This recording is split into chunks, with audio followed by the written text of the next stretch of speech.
నా long videos follow అయ్యే వాళ్ళకి మా తాతయ్య గురించి తెలిసే ఉంటుంది. సరిగ్గా మా నాన్నమ్మ పోయిన సంవత్సరం 2 నెలలకి ఇప్పుడు మా తాతయ్య కూడా కాలం చేశారు.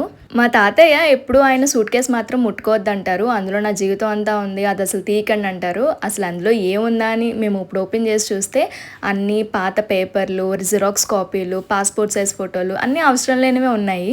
పాపం మా తాతయ్య అవే ఆస్తి అనుకునేవారు.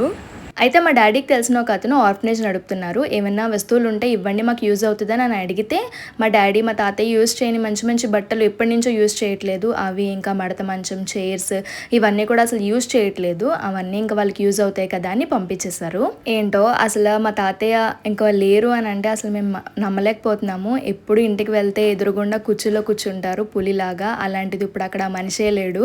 ఇంక ఈసారి మళ్ళీ ఇంటికి వెళ్తే ఇంటికి ఎదురుకుండా కూర్చొని మాకు కనిపించడానికి మా తాతయ్య అయితే లేరు. ఆ ప్లేస్ అంతా ఖాళీ అయిపోయింది. కానీ మా తాతయ్యని అయితే తప్పకుండా మిస్ అవుతాము.